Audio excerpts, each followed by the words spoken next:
Hallelujah. ಇವತ್ತು ನಾನು ಮಾತನಾಡಲಿರುವಂತ ಒಂದು ಸಂದೇಶದ ವಿಷಯ ಹೀಗೆ ಹೇಳುವುದಕ್ಕೆ ನಾನು ಇಷ್ಟಪಡುತ್ತೇನೆ.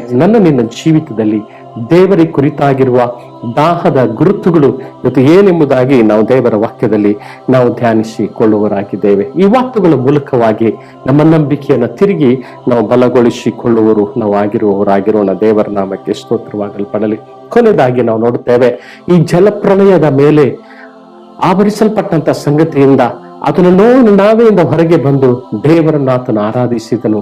ಆದಿಕಾಂಡ ಪುಸ್ತಕದಲ್ಲಿ ಅದರ 9ನೇ ಅಧ್ಯಾಯದ 11 ಮತ್ತು 13ನೇ ಈ 2 ವಚನಗಳನ್ನು ಓದುವಾಗ, ಇನ್ನು ಮೇಲೆ ಎಲ್ಲ ಪ್ರಾಣಿಗಳ ಪ್ರಳಯದಿಂದ ನಾಶ ಮಾಡುವುದಿಲ್ಲ, ಇನ್ನು ಮುಂದೆ ಭೂಮಿಯನ್ನು ಹಾಳು ಮಾಡುವುದಿಲ್ಲ, ಪ್ರಳಯವು ಬರುವುದೇ ಇಲ್ಲ ಎಂದು ಹೇಳಿದನು.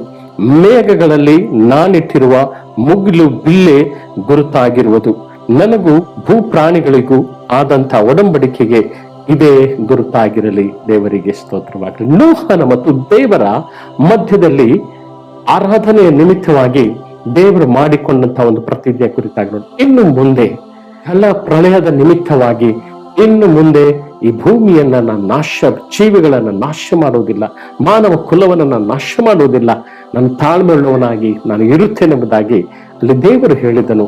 ಅದನ್ನು ಪ್ರತಿಜ್ಞೆ ಮಾಡಿದನು. ಅದಕ್ಕೆ ಪ್ರತಿಜ್ಞೆಗೆ ಸಾಕ್ಷಿಯಾಗಿ ಆಕಾಶದಲ್ಲಿರುವಂತ ಮುಗಿಲು ಬಿಲ್ಲೆಯನ್ನು, ಆ ಕಾಮನ ಬಿಲ್ಲನ್ನು ಕುರಿತಾಗಿ ಆತನು ಆಕಾಶದಲ್ಲಿ ಇಟ್ಟದನ್ನು ನಾವು ಕಾಣುವರಾಗಿದೆ. ದೇವರಿಗೆ ಸ್ತೋತ್ರವಾಗಲ್ಪಡಲಿ.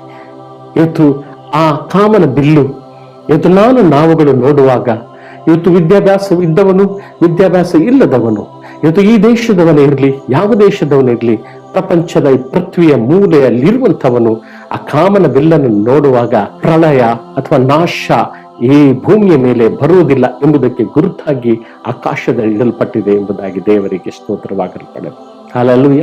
ಹಾಗಾಗಿ ಇವತ್ತು ನಿನ್ನ ಜೀವಿತ, ನಿಮ್ಮ ಕುಟುಂಬ, ಇವತ್ತು ನಾವುಗಳು ನಾಶವಾಗಿ ಇವತ್ತು ಹೋಗದ ಹಾಗೆ ಇವತ್ತು ದೈವಿಕವಾಗಿರುವ ದೇವರ ಒಂದು ಮಾತು ನಮ್ಮ ಮೇಲೆ ಇದೆ. ಹಾಲೆಲೂಯ. ಮಗನೇ, ನಾನು ನಿನ್ನನ್ನು ಮರಣದ ದವಡೆಯಿಂದ ನಾನು ನಿನ್ನನ್ನು ಬಿಡಿಸುವುದಕ್ಕಾಗಿ, ನರಕದ ಬಾಗಿಲಿನಿಂದ ನಿನ್ನನ್ನು ಬಿಡಿಸುವುದಕ್ಕಾಗಿ ಈಗ ನನ್ನನ್ನೇ ನಿನಗಾಗಿ ರಕ್ತವನ್ನು ಸುರಿದು ನಿನ್ನನ್ನೇ ನನಗಾಗಿ ನಾನು ಕರೆದುಕೊಂಡಿದ್ದೇನೆ.